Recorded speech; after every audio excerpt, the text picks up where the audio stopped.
Ladies and gentlemen, coming in the east door is Magda, so if you give her, please, a nice warm welcome to come in. Sometimes when we look at history, we think, and especially when we're young, that's something that we'll never touch. It's something that doesn't relate to us. But she is part of that history, and she's here. Hi, Magda. I'm wondering, how long were you spying?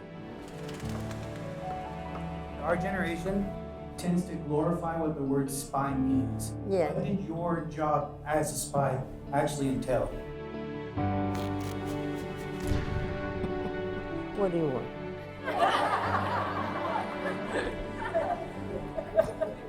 I was just wondering, did you ever find out what happened to your brother after he was taken? I was in the military for 20 years, and I really feel that you're a Medal of Honor recipient. Thank you, thank you, thank you, thank you. Thank you so much. Thank you.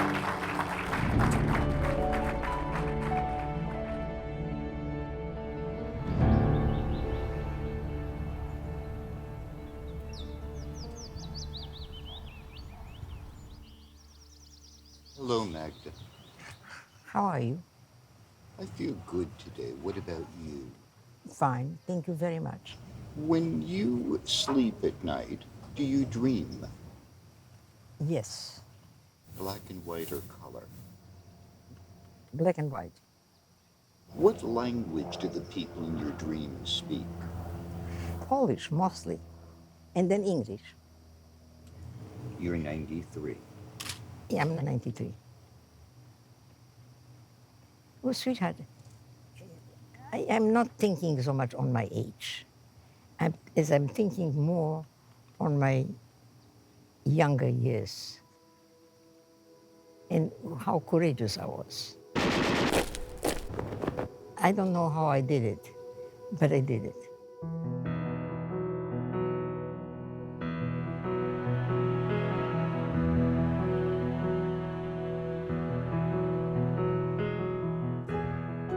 My father's name was Ludwig Schimuski.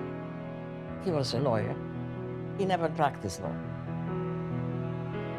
I knew that he lived from the oil business.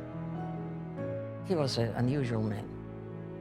Gutsy, very sophisticated, and he knew what he wanted.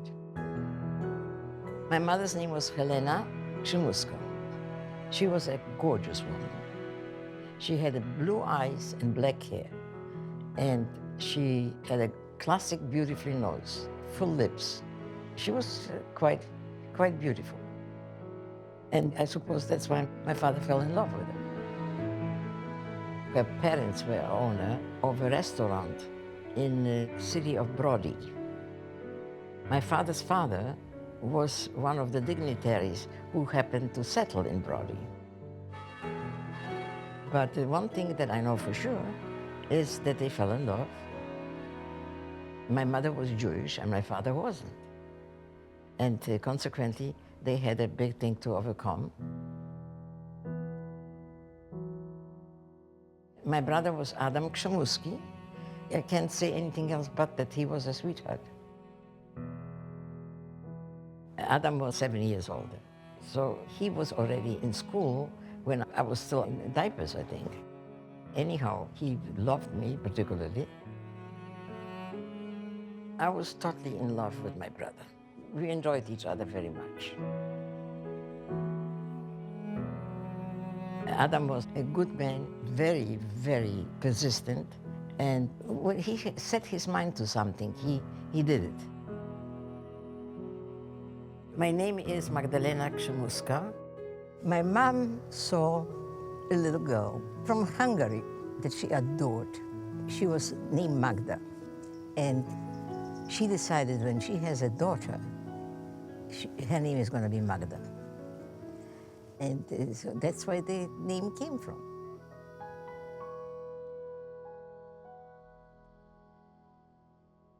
I was born in Lwów, the city of lions, which is on the eastern border of Poland. It was a gorgeous city, absolutely beautiful. Unfortunately, it now belongs to Ukraine. I just love the city. There was a lot of markets and a lot of cafeterias and cafe houses.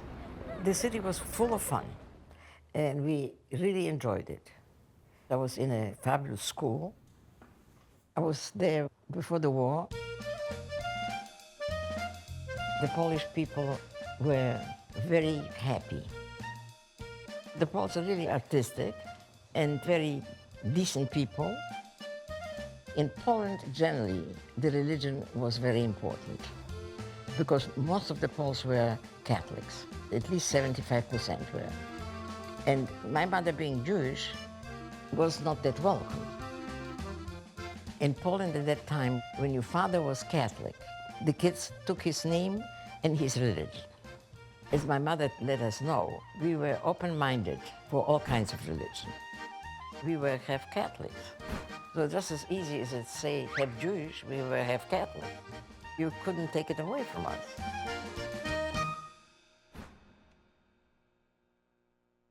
When I sat there, my father couldn't go by without kissing me. He just couldn't. I felt very important. My mother was very loving. She was very dear to me. But the fact was that we didn't sit down and talk very much. However, she was always there for me. My parents, they gave me a lot of advice. They were very, very generous with me.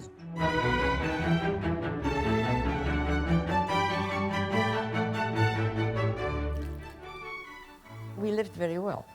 We had a driver and chauffeur, and my father always expected to have him driven to places. We had homes in Vienna and also in Berlin. In Berlin, we had a house, but in Vienna, we had an apartment, I think. Vienna is gorgeous, absolutely beautiful city. I was very happy every time I was in Vienna. So was my mother. We just loved the city. In Berlin, too. Berlin was not so welcoming as Vienna.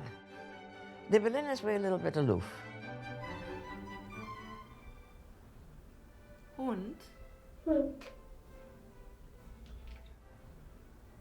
Katze, Katze, Tasse. Tasse, I speak German, Russian, Polish, and English. I happen to speak German because my nanny was German. I spoke fluent German because she wouldn't speak Polish, you know. I had a mother who spoke German and a father who also spoke German, not so good. He spoke with a thick accent. I mean, we had laughs with it, you know. My brother didn't learn the language so well. He learned Latin and Greek, every other language, but not German. He didn't want a German. Naturally, for the Poles, German was not a language that you should be bragging about.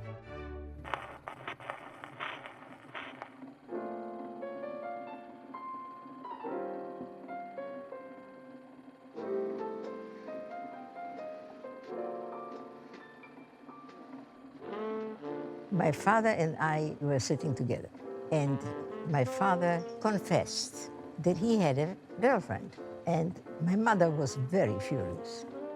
I can't blame her. My mother at that time left for Warsaw and stayed in Warsaw. So I was staying with two aunts. I had Giselle and Elizabeth because he felt that he needed a woman's hand. And they were my father's sisters, and they never got married. They were old maids, you know. When I was growing up, I thought I was going to get married and have 2 children and live in Poland, and that's the whole story. But naturally, the life didn't want it that way.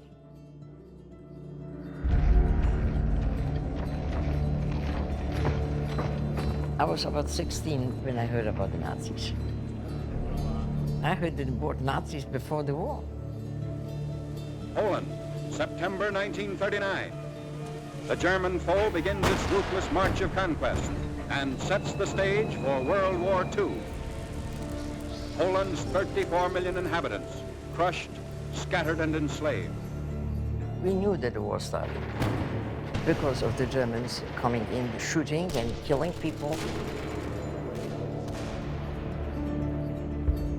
When the Germans came in, we were very much concerned about my mother, naturally, because she was of Jewish origin, and we didn't know what they're going to do. She came back to Lviv, and she absolutely stayed there with us.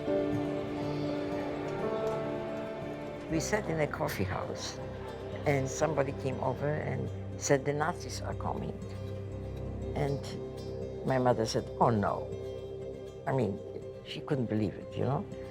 For some reason or other, we did believe it, because eventually we came to recognize that they were here.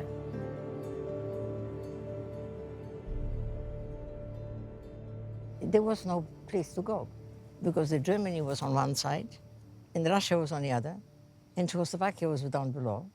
Russia was not that willing to take us on. And as a matter of fact, those Poles that ran to Russia got eventually destroyed anyhow. With little to stand in their way, the Nazi divisions roar across the Polish countryside and reveal for the first time the machines and weapons that are to terrorize a freedom-loving people. Tanks speed the advance as a Polish town is about to fall. From the air, Germans are cutting off all avenues of escape for the Poles, who are now trapped in several pockets.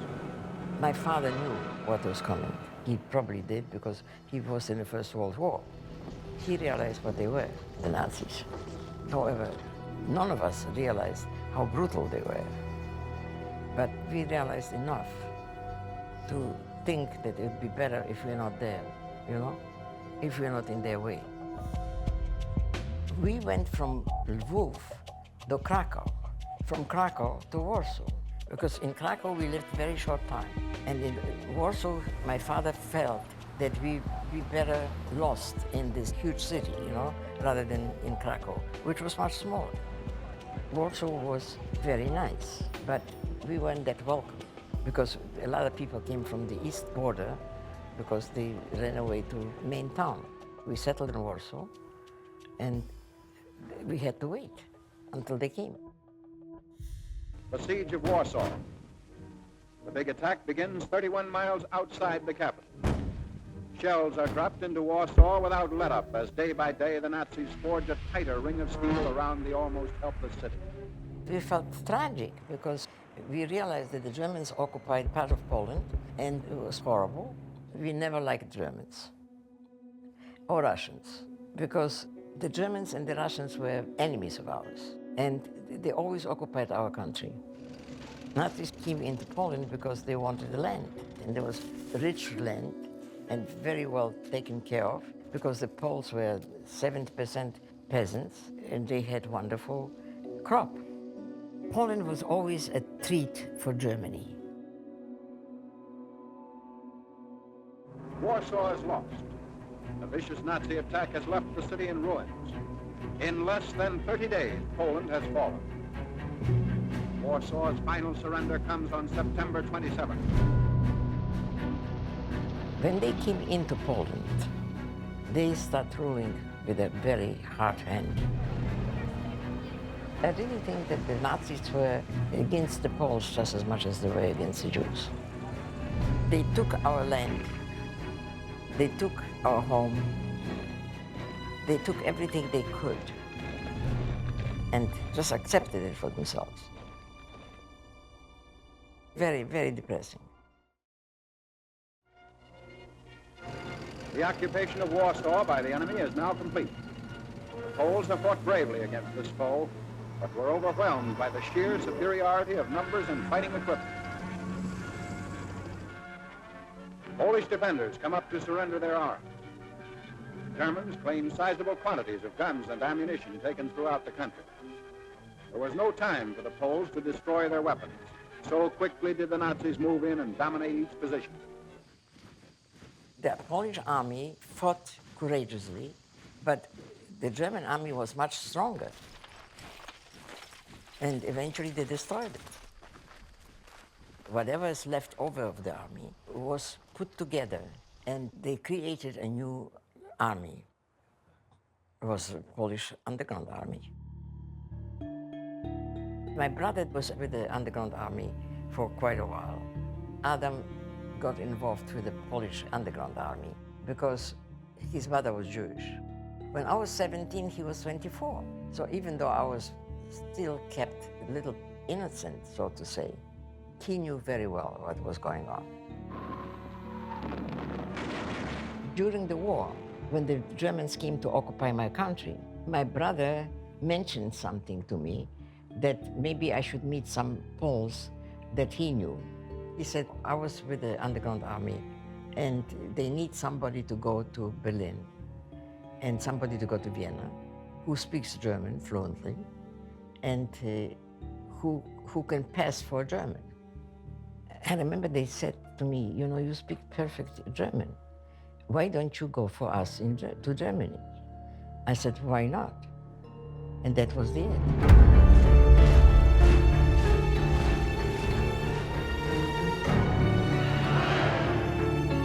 Hitler was an enemy of ours. We had no use for him. He was a hated man. I knew of him long before the Nazis came into Poland, because just like Stalin was in Russia, so was Hitler in Germany. Dieses Volk zu erhalten ist unsere höchste Aufgabe. He wasn't that mistrusted in Germany as he was in Poland. They accepted him. But he was a miserable man in Poland. I think he must have been nuts, because he went after people all the time, and he never rested. Either he or his people were working all the time.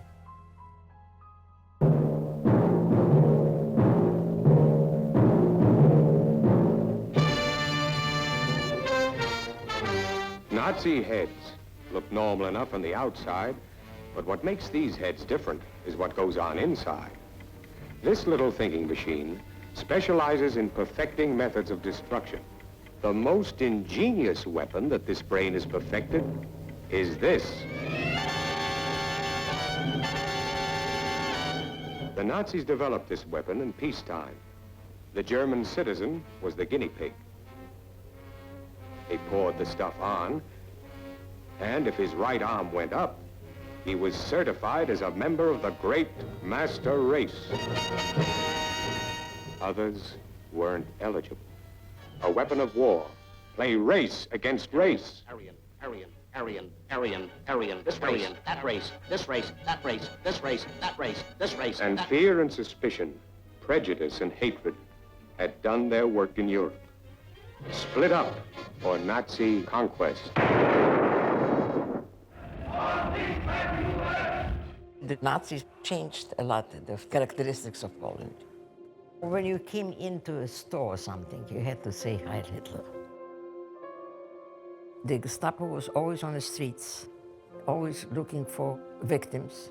They had total interaction every day. And every time they saw somebody on the street, they always questioned it. I very rarely went on a streetcar. And also, if they were on a streetcar, they let them get out of the streetcar, and then eventually they picked up whoever they wanted to pick up, you know, whether young men or whatever. All they need to do was speak up, and they would be put against the wall and shot. That's as simple as that. They were very nasty, very, very nasty. In my mind was horror, because there was no way of defending yourself. The Nazis, they were there for 5 years. In the beginning, they took the Jews and the Poles, mostly Jews, and put them in the ghettos. Ghettos were part of a city which was mostly Jewish occupied. They did it in Warsaw as well as in Krakow or any place. I couldn't see what was going on in ghetto, but I can imagine, because some people escaped from ghetto and they came over to our side, and they spoke about it very, very clearly, that the ghetto life was horrible. They didn't have enough to eat, or they had enough to drink. Everything that was taken for granted in my part of the town was not so naturally supplied for the Jewish people. As long as you had money, you can get anything you wanted. We had certainly enough bread, we had enough Polish ham, we had anything we wanted. During the war, my family, they changed to a great extent because they have never been worried about anything. And really, they start worrying about every time we left, and every time we came. When my mother went to the city, we were worried about her all the time. All the time. My brother more than I. We tried to protect her, but the Gestapo stopped her. And she was sure that they have her number. She was kind of nervous about it. But lo and behold, they never suspected her for being Jewish. Never. Because she had wonderful features and blue eyes. And the last thing they suspected was that she's Jewish. They let her go.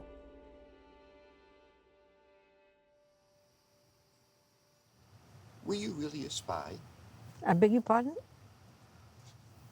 Did you engage in espionage activity? Yes, I did. Not espionage, just delivering certain very important letters to Germany, to people who were in Germany, or the other way around, to Warsaw. My name is Magda Schimuski, and I ran missions for the Polish underground to Berlin and Vienna, as I was sent to. I was about 17 or 18 when I ran the missions for Polish underground.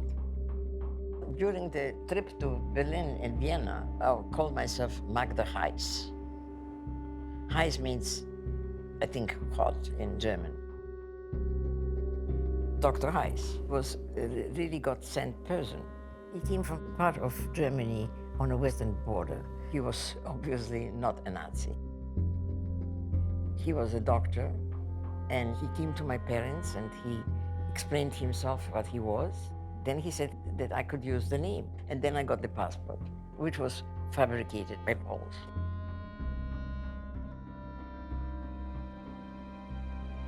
If I had a mission to contact, I would normally get ready. I had a passport, and I could use it for 2 weeks, that's all. Every time I came back to the passport office, they asked me why. And I had to lie something or other. So when I went to Berlin or Vienna, I was more of a messenger than spy. Most of the time, I memorized the message. I knew whom I was supposed to meet. I never did contact them. But if they contact me, then I knew that they were the right people. Consequently, they came in and they asked me the questions, and I just gave them the message.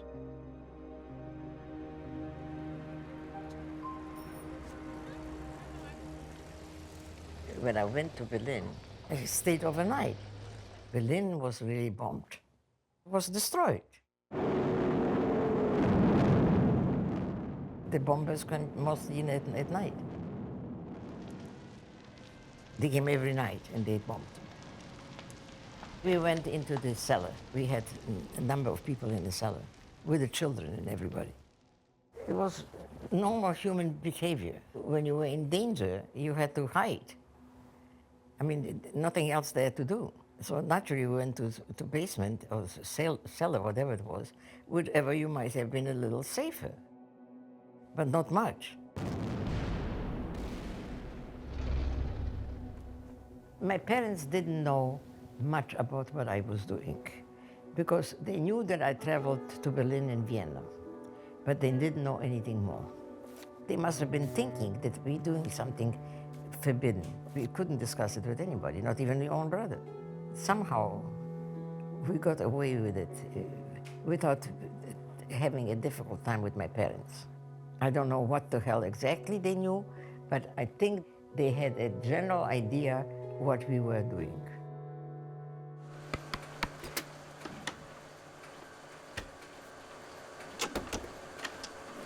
The Patriots go underground to go to work with secret printing presses, turning out more than 100 publications for the people. Paper had to be stolen from the Germans, so had the printing ink. Most of the people who were in Polish underground army, most of the time they were scared. They're really scared. I was really very rarely scared. And most of the time I went in with an open mind and open heart, because it was the only way I could do it. I didn't feel any fear until they pinned me down on a street, let's put it this way. But then eventually I was a little bit afraid.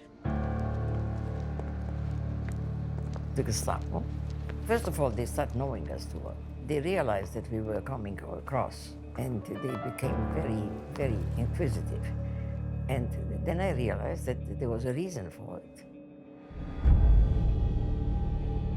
I was in Berlin when they tried to assassinate Hitler, and it was in the middle of Berlin. And I was going someplace or other with my Warsaw boots on, which were like felt. So they stopped me and they said, "Are you Polish?" I said, "No, I'm not." And they said, "Well, you have a Polish shoes on." I said, "So what? I bought them in Warsaw." So I had a chutzpah. You know what a chutzpah is? I said, "Why shouldn't I wear them?" "Oh, because they're very Polish." I said, "So what? I bought them there." They insisted that I was Polish, but naturally they couldn't prove it to me because I had documents. I'm not scared easy. I can tell. No, really, I'm not very easily scared. I believed in a certain amount of courage that you have to show in order to content the Germans. The Germans systematically reduced the Warsaw Ghetto to rubble, exterminating uncounted thousands.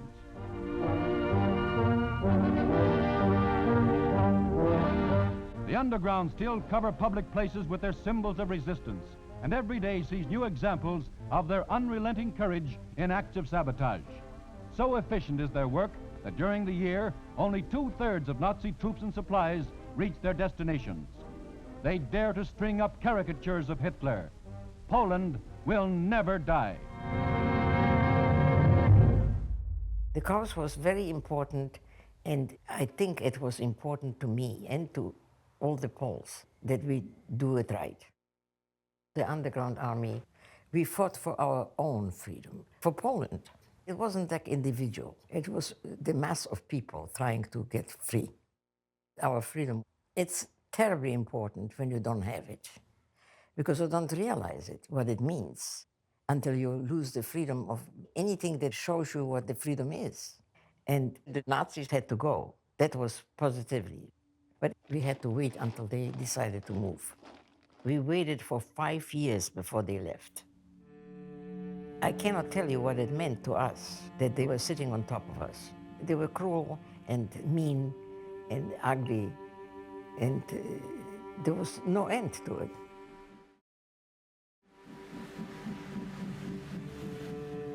They have destruction camps. We didn't hear very much. Radio you couldn't hear, television wasn't there, so we only heard as hearsay that they were cruel in the camps and without any sympathy for the individual people. They came out as a gossip, and eventually they became the truth. They used to have the trucks standing around the corner. They separated them, women, men, and children. They weren't really that discreet.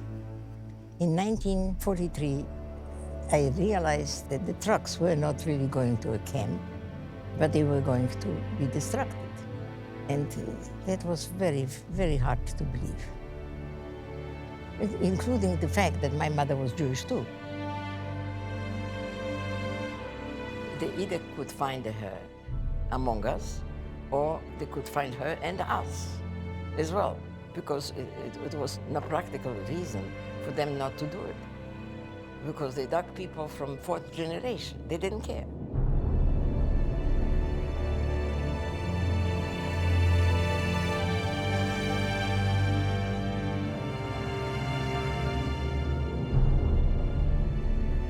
There's nothing to say.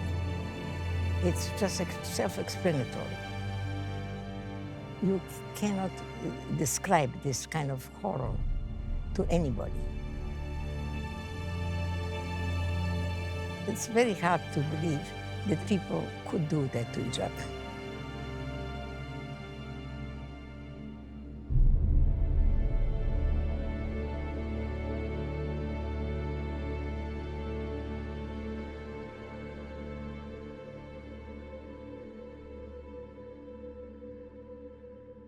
Theresienstadt. We knew about its existence, but we didn't really know what was going on there. Never anything good. Adam was arrested in Prague when he was there visiting. The Nazis made his life very difficult because he was then sent to Theresienstadt, which was a horrible camp. I went to Prague just 24 hours after he left. And I went to the hotel, and when I asked the hotel clerk what happened to my brother, he said, unfortunately, they picked him up. And that was all I needed. I went directly to the Gestapo, didn't have any fear. I told you I was nuts. And I said to the Gestapo man, I said, would you let my brother go? He was only here visiting. I couldn't realize how did they have the nerve to arrest my brother. But I think they did because they had some tip-off. I don't know exactly what it was. But I had a feeling that they probably didn't have the right to do that. The right they didn't have to have right, you know? They did what they wanted. I said to him, are you crazy? Do you want to arrest me too? And he said, you see that button underneath the desk? I said, yes, I see it. And he says, no, I just have to push it.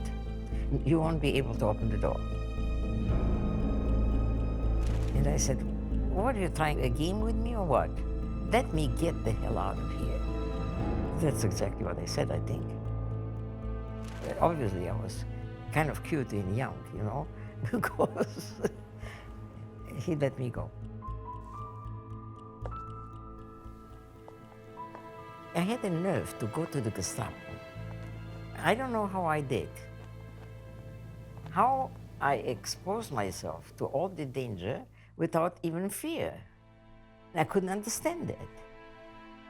It was really beyond me. Because right now I would have been scared going just across the street. Then I didn't seem to be afraid of anything.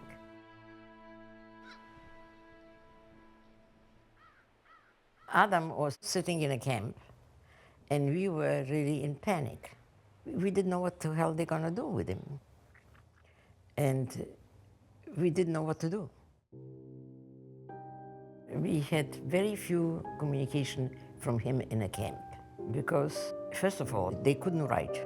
If they did, they had to smuggle it. We only heard from him in a camp, maybe once or twice. His only communication was, get me out of here. There wasn't very much you could do. All you could say is pray, because there wasn't anything to talk to the Gestapo people. And they were all in charge. Consequently, he had to stay there until the time that they will decide to let him go, which could be for never.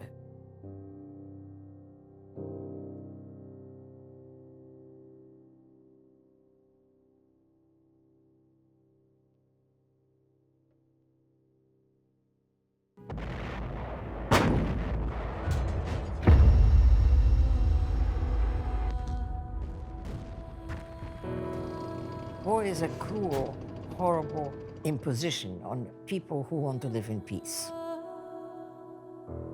But you have to explain it to somebody eventually, which is very difficult because you cannot really describe it. You have to feel it, experience it on your nerves, on your life. And it's like a very long nightmare. And it comes back to me over and over again. And I'm trying not to let it come to the surface.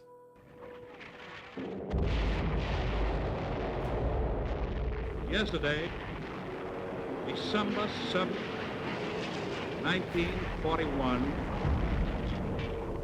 a date which will live in infamy. I ask that the Congress declare that since the unprovoked and dastardly attack by Japan, a state of war. We didn't know what's going on in other countries. We didn't even hear all the nuances of the war until the war ended. We were too much preoccupied with our own troubles to listen to everybody else. We only waited for the end of the war, and that means freedom for us.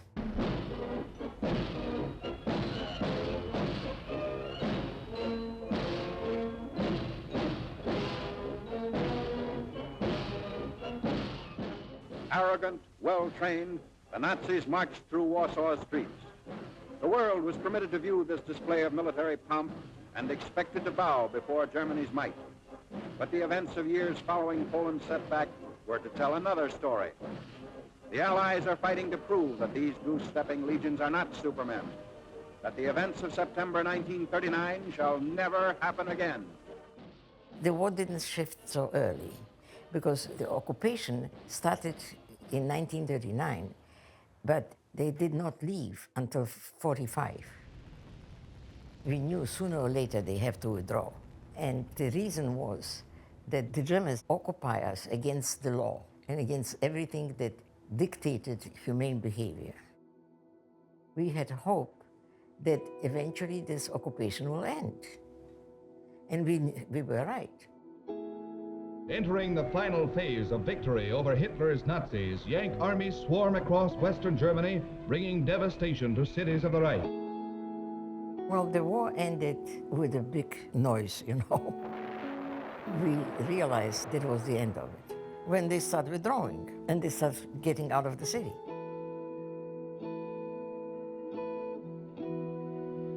It was pure happiness.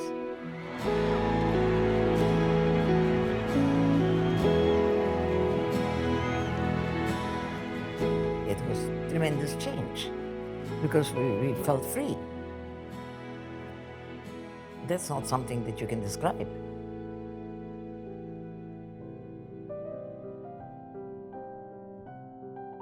Warsaw was terribly destroyed. So consequently, the Warsaw was not the same as it was during the war or after the war. Lviv became part of Ukraine after the war. Ukraine never existed as a country. I felt just horrible because I loved the city. And we all did. But I never would return under the rule of the Ukrainians. Most of the people from Lviv left during the war or after the war. In Berlin, the house that belonged to my dad was still standing there on Ehrenbergstrasse, if I remember correctly. I remember the number, 34. Partially it was destroyed, but other than that, it was really livable.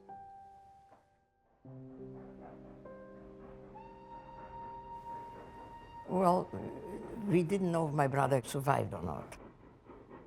The time they let him eventually go was when the war ended. Adam left the camp and went to Prague because he thought his last contact were in Prague. Adam was very sick and really fainted a few times on the road. But it was fortunate for us because a Prague woman saw my brother practically half dead on a bench, and she asked him to go with her. And she took care of him. She is the woman who saved my brother from the streets of Prague. She was a very wonderful woman, but we never had a chance to thank her because we were in two different countries. Adam came out of Prague, just found out where we were, and when he found out where we were, he went directly to Vienna.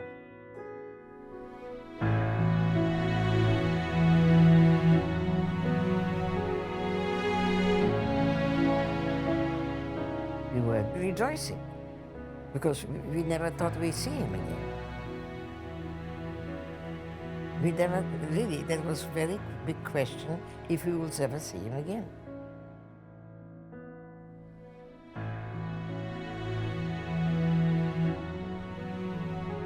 When he returned from the camp, he looked very skinny. Very, very skinny. Skin and bone.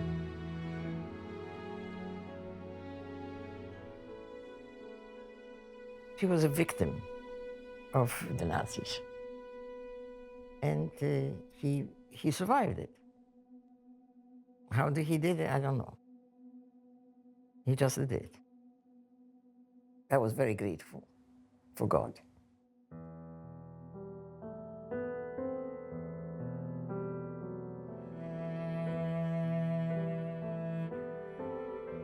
It's very typical for people who went into concentration camps. They never spoke about it. Remembering all those things are not very pleasant. Adam just sat quiet and never mentioned it again.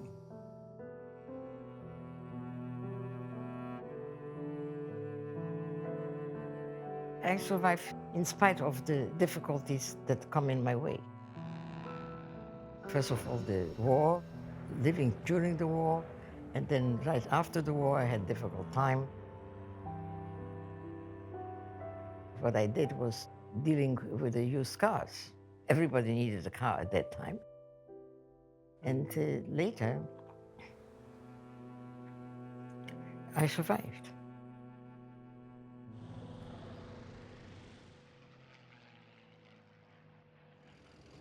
Americans and English and French, the new occupational army, they all were in different parts of Berlin. But the Americans took our part of Berlin. As the Yanks arrive, civilians turn out to wonder at the fate that awaits a conquered nation. They came to occupy our house. The house was right across the street from a commissary. And then my mother said something in Polish and says, I hope they are done over their hair that way. That's all she noticed, you know. And soldier turned around and he says, what did you say, lady? She fell off the couch. She couldn't believe it because really, he understood Polish.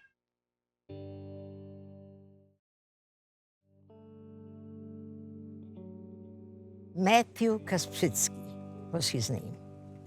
And he was from Polish family in Buffalo. I couldn't even understand how the hell he carried that name. So the first thing I asked him, I said, how can you carry a name that difficult? So all the brothers were in the war. He said, well, we all served in the army and we all were carrying the same name.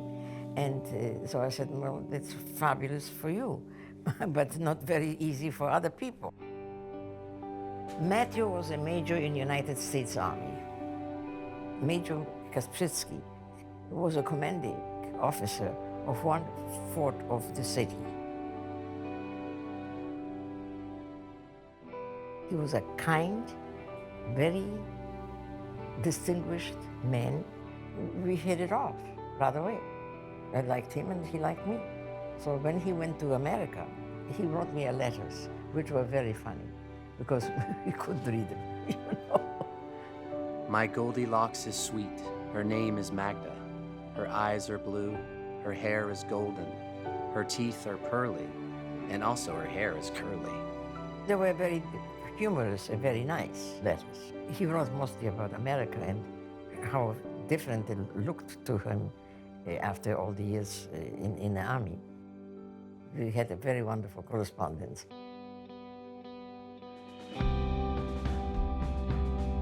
He was very, very polite to my parents. They considered him like a child. He took my father on every trip he went. He called him Dad. He was very good man. He used to come in with his trench coats. He had those huge pockets in it, and he used to start pulling out bread, butter, whatever. And my mom said, Jesus, where does he carry that all? I wasn't that young and I wasn't that innocent. I knew very well that I wanted to marry that guy for many reasons. He was Polish, first of all, and could speak the language. He was an army soldier, and that he was decent, very decent human being. Or he did ask me in Europe to marry. He asked my dad first, very formal. And then he asked me.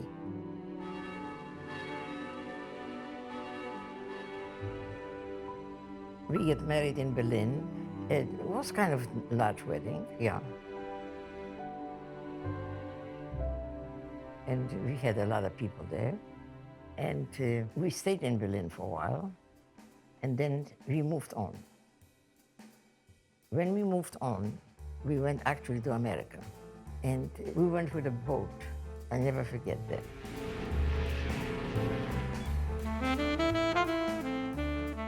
We went to Buffalo first, which is a Pollock town. They were all very loving people. And then from Buffalo to Los Angeles. Come to Los Angeles, the city of stars. Majestic palm trees and year-round sunshine await in this Southern California paradise. You'll enjoy a cornucopia for all the senses. Anyhow, we came to Los Angeles. From Los Angeles, we went to Phoenix, Arizona. And we came back here. It wasn't that hard for me to leave Europe. It was hard for my parents. And for my brother. Because they decided to leave Europe because we went. We decided to have, at that time, not children, but we have the responsibility toward my parents. That's what we did. Matthew took care of my parents and my brother when they first came to America. Every time he went to shop for us, he always shopped the same thing for my parents. And then he put it in the freezer, didn't even tell my mother. But I remember she called me and says, "Where have you been here? When?" And I said, "No, I wasn't there. Matthew must have been there." He was always wonderful in that respect.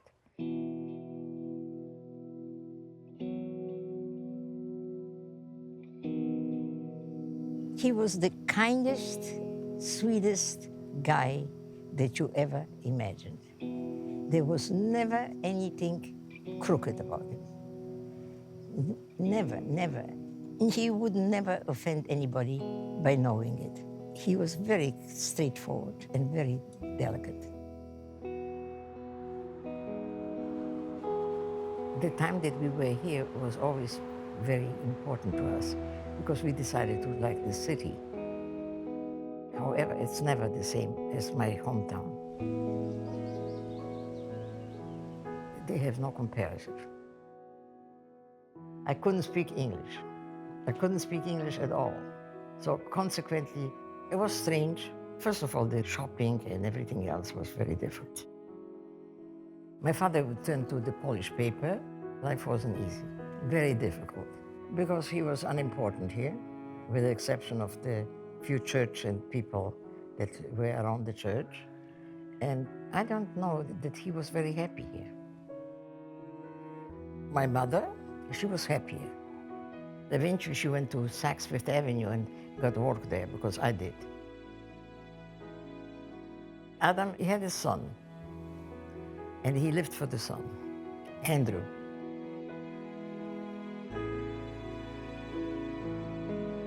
Matthew, he was actually working in the insurance business.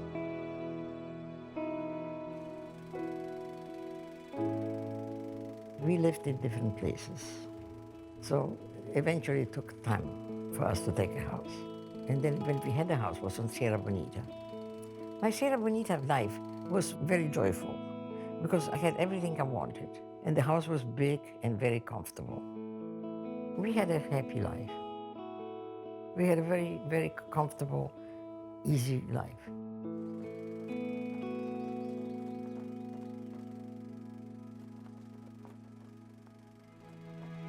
What I love about the United States the most is the fact that they allowed my parents to come here, allowed my brother to come here, and they were all living here together with a very, very nice house. There was rather reasons that I thanked the God for them leaving them here. Yeah, you have to go. You have to take the goat. The guns are quiet now. The papers of peace have been signed. And the oceans of the earth are filled with ships coming home. In faraway places, men dreamed of this moment. But for some men, the moment is very different from the dream.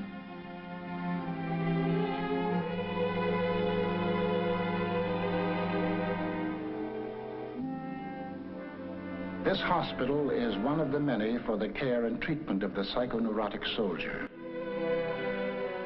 Now in the darkness of the ward emerge the shapes born of darkness, the terror of things half remembered, dreams of battle, the torments of uncertainty and fear and loneliness.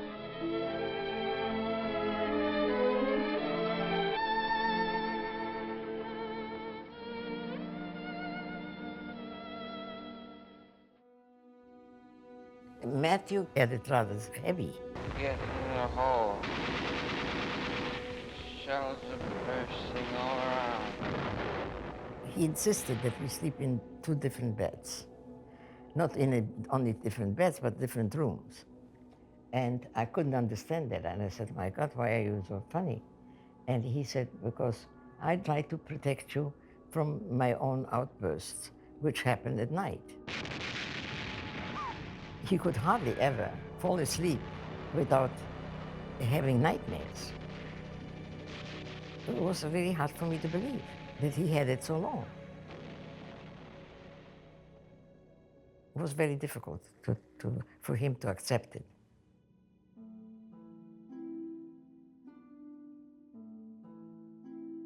My brother passed about 12 years ago. My parents passed before that. My mother died at 68 and my father died at 76. If Adam was here, what would you say to Adam? What would you talk to him about? Adamie, Adamczku, ja jestem wdzięczna, że jeszcze żyję i że mam Pana Boga. Matthew died 33 years ago. It was horrible. I couldn't even believe it. It was like somebody knocked me off, you know? He just lay down and never woke up. Maybe he called me at night, I don't know. I was in a different bedroom. He was about 60. How long were you married? 34 years. When he died.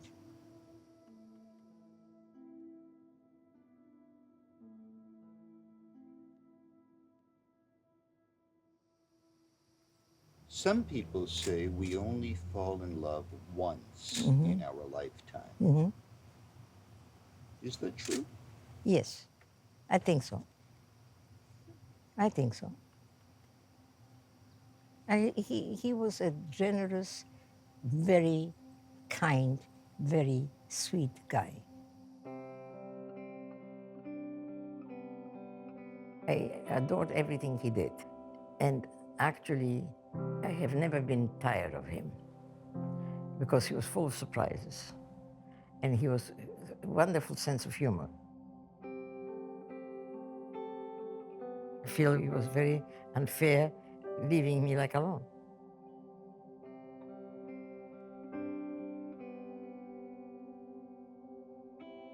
And how much do you miss all of them? Very much. Very much. Because in all truthfulness, I'm by myself. Do you feel that they were here with you now? Not really. Some people might go to heaven. Oh, yeah. Oh, very few. Very few. Will you? No, I doubt it. Why? Because I doubt it.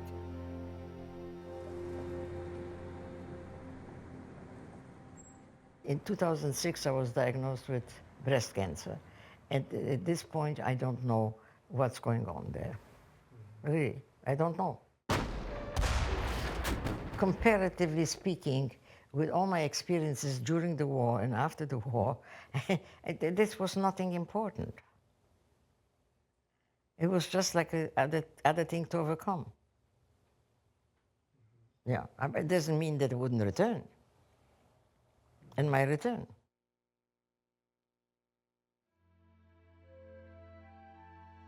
What's your life like now? Not very happy. Not happy. I can sit here by the window and look out and look at it totally stark-eyed because I don't know what's going on. Walking is a problem. The eyesight is very bad. I can't see even a pill written on my bottle. I don't see it. No, that's altogether different. You see, no, I don't like to talk about it because the stories here, not very, I don't know.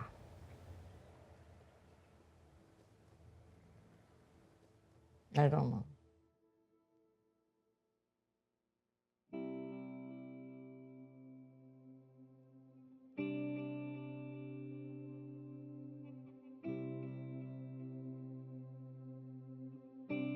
I'm grateful for the roof over my head, for the kitchen, for everything else. Everything that was not so easy to find during the war in Poland. I'm grateful for the difference between now and then. I'm grateful for being alive. For being alive and taking my parents here, and taking my brother here, and all thanks to my husband. I'm grateful to God for being here. I'm completely resigned to the fact that I'm old. At this point, I'm kind of free to enjoy my old age and do what I want.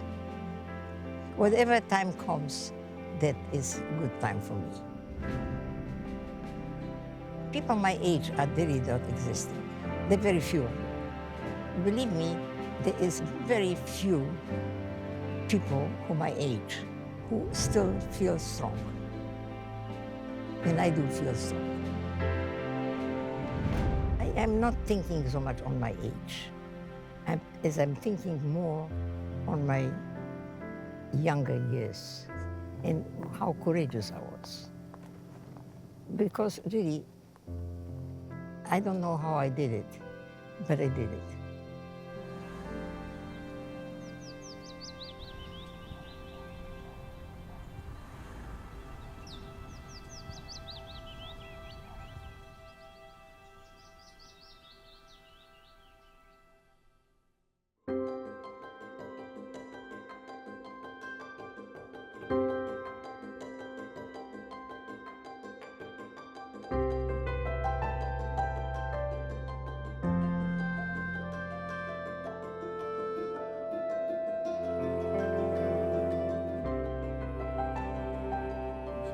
Magdalena, these flowers are for you, and this is the dedication to this memorial that I thought we needed to honor the victims of the war, okay? So these are for you, and I'm honored that you're the one who dedicated this for us, for the college, and it will be a tradition that we will have. Thank you. Okay? Thank you. Hi, you must have been really brave. Well, I was scared, but I didn't know any difference. It was you. It's an honor to meet you. I'm Tiffany Jones. What are you? I'm Tiffany Jones. It's very nice to meet you. I'm very happy to hear your story. Thank you. Thank you. Thank you. I didn't know what I was doing. You're so brave. I didn't know what I was doing. And that was, thank God, the reason that I had guts to do it. It's really a great honor to see you ever since high school. I'm so happy to see wonderful people like you sitting around. After my husband died, this one is the last one. The last Hanukkah present that my mother gave me before she died. And when do you have a hope? And from them, they are blessed. Thank you, thank you, thank you, thank you.